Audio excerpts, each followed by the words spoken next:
Welcome to Shorty Supercoach and welcome to another video which I'm posting for Supercoach Talk. We're teaming up this year, so if you haven't checked out their content on their website, there's heaps pumping through there. And likewise, if you're just seeing me for the first time on the website, feel free to head over to my channel on YouTube. Basically got a video up every day, so between the two sites we're absolutely smashing pre-season content. It's got absolutely everything you need, so get around that.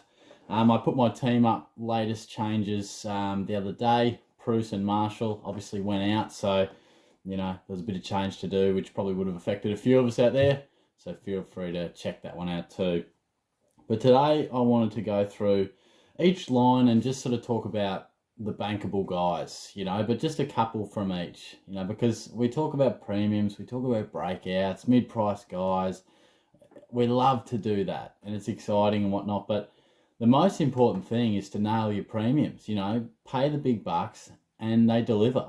I was going through my worst selections of all time the other day, obviously a quiet afternoon, but I posted that and looking through, a lot of the big mistakes that hurt the most were premiums that failed. So I think maybe it's something we look over a little bit, but really look at the guys that are premiums that you're paying the big dosh for, and make sure that they are going to really deliver for you, because we're paying a lot of coin for them. There are some premiums that just have a couple of good years, or they just go from 112 one year and we pick them, oh great, and then they just sort of fade back to 104, you know what I mean? So I've got a few guys, couple on each line basically, that I think are the most bankable players you can build your side around. Smash them in your side, good as gold. And then one or two from each line that I think can do the same thing, be as bankable as anything, but have a bit lower ownership, maybe ones that not everybody's thinking about. Maybe it'll give you something to think about. So let's get stuck into it. On the back line, it's pretty obvious. Lloyd is outstanding.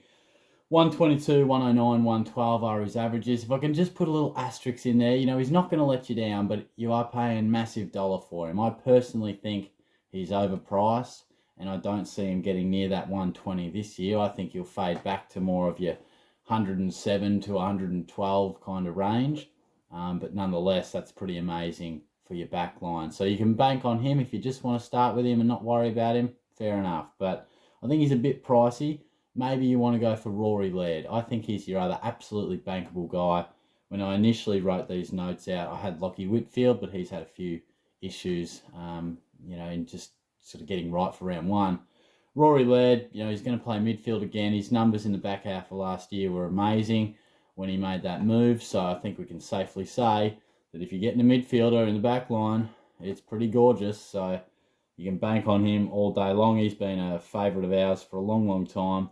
And a few guys that are lower ownership that maybe you just want to have a think about, and I think you can bank on all day. One's a little bit more risky, one's a bit more speculative, but Caleb Daniel, he's in 8% of sides, and he's just going to give you the most bruise-free, relaxed Supercoach season you're likely to have, He's not going to give you too many 150s, okay, you're not going to go absolutely nuts with him going crazy, but you can lock him for 90 plus basically every game. He'll have the odd one where he scores 80, but he is just consistent as the day is long, just gets nice little short, sharp passes, takes kick-ins, beautiful decision maker, always hitting those 20-metre kicks. So he's just a nice, easy ride.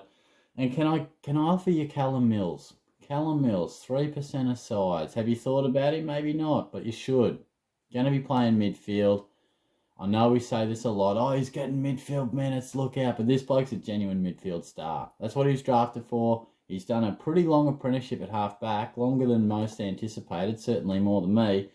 And I think he's in 3% of sides, and I reckon he is a star on the rise. He still averaged pretty good off half-back last year, but I definitely see a three-figure average for him in 2021.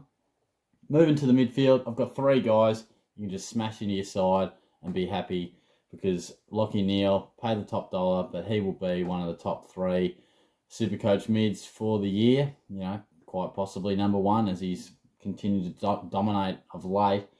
I know you're paying top dollar, but sometimes you just got to, and he's a superstar. Clayton Oliver, He's been unbelievable since his debut year. He scored like 70, showed some great signs in the debut season, and then he's just dominant. 111, 115, 109, 122 last year. So again, he comes at a price. Not a perfect preseason so far. I'm not sure exactly what's wrong with him, but he's just sort of training off with another group. But I'm pretty confident that he'll be absolutely dominant once again. And if you want something a little bit cheaper, and everyone should have this guy on their side, Paddy Cripps, 523k. You're crazy if you don't start with him because it's just too much value for what he can do. A few things hampered him last year.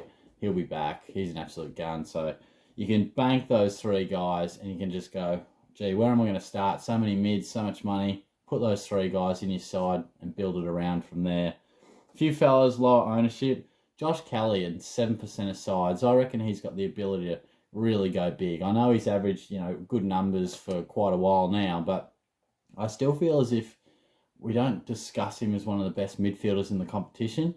And is that because he isn't? Does he still have another level to go? Or is it because he's in Sydney and we just sort of don't mention him as much? But I reckon this guy does have the ability to average 120. We haven't seen it yet. He might just come out this year and average 112. And it's good. But 1 year, I reckon he's going to average 120. He's going to be just unbelievable, right up there in the Brownlow, all class. And I'm on board this year. I really want him in my side. So he's there. And look, I had Taylor Adams, when I wrote down these notes. And, then he sort of got injured. But I still want to put him out there for a mention. He's only in 3% of sides, which has dropped a little bit because he did that hammy, which he's had a few issues with. So all of a sudden there's a fair bit of risk about it now. But prior to that, I thought, this bloke is really going to shoulder so much of the workload in that Collingwood midfield, and I think he'd thrive on it. So if he gets right for round one and maybe he gets a pracky game in, I'm not exactly sure how he's travelling to the date, but I think he's in for another really good season and the sort of guy who would welcome the ability to take on a bit more workload. So I don't think that'd concern him, and just an in and under beast. He's sharpened up his kicking a bit, and I think he's going to be a Supercoach star for quite a while now. In terms of the ruck, well, it's Gawn and Grundy. I don't have to harp on that. They're you guys that you bank on. A lot of people will just start with them, and if you don't, then you're looking elsewhere, and a lot of people are going Bruce. All of a sudden, we're going to have to look elsewhere now, aren't we? So my alternative is Sam Draper. A lot of people might look towards Steph Martin. I just think, the sun is setting on Steph Martin. He's older, he's a bit more injury prone. I feel as if he's just going to this club to really nurture Timmy English, which is great, but I think he'll play second fiddle to him. I don't think they're going to stunt English's growth. Martin is more just insurance. He'll play, no doubt about that, and he'll have days where he scores well, but he's just not the sort of selection that I want to go with. Sam Draper, 378k. He is a guy on the rise. Now, he could be very frustrating. He could prove to really hurt us because he does have some worries with the body. He can be a bit hit and miss. He's a young ruckman. But equally, on the positive side, he could explode. He could be one of the best young rucks in the competition in 6 months' time. We could be talking about him, right up there as one of the more promising guys in the game. He does have that ability. And what I love is that he's the main man. He is the main man in the ruck. It's all his. That gives me a hell of a lot of confidence. So at the moment, he is my R2. So once Bruce left, he was the man that I found a little bit of extra coin to go up to. Now the forward line, honestly, the forward line is just keeping me up at night. It's just very difficult. What I do know is there is a big five. There are 5 guys that at some stage in the year you're going to want to have. Martin, Marshall, Dangerfield, Sidebottom, and Dunkley. You'll need those 5 guys because they will be top 8 forwards. There might be the odd surprise packer, but those guys are the ones you want in your team. So how many should you start with? Probably at least 2. And which 2 will that be? Well, I've gone Dusty. I think he's an absolute lock. I think he still has scope from that position. I know he doesn't always average great. I was surprised reading the numbers, 100, 103.9 or something. They're a bit lower for a superstar. He sort of picks and chooses, loves the big games, and other games he's quite happy to just rest forward and kick back. But I reckon at that price, with the headaches the forward line is giving us, he's a no-brainer. I've got Dangerfield as well. when I did these notes, the body was a concern, but now the talk is that he's come along pretty well these last couple of weeks. He's going to be playing midfield. It was nice to hear because there's always a little bit of talk about Danger playing forward, but the fact that he's going to be pure mid, I absolutely love. 612k, you're paying some big dosh, but it's worth it. As long as we see one pracky game or just some confidence that his body is right, I reckon you got to start with him. And I'd probably entertain, Sidebottom and Dunkley at your own leisure. I'm only mentioning Dusty and Dangerfield for my bankables. I think Sidebottom's just a touch pricey, and Dunkley, I'm just not so sure in terms of position. There's so many doggies mids in there, and he'll play a little bit forward. Like I've said on numerous videos, I'm staying well clear of all dogs midfielders. It's just a golden rule for me this year. It's too hard.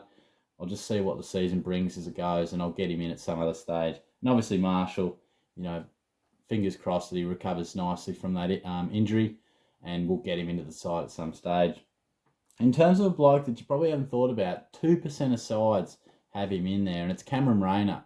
And I seriously think our forward line is tough to pick. If you go through, it's hard. Like I said before, I'm banking on Dusty and Danger, but then I'm probably going to have to find, somewhere else to go in terms of F3.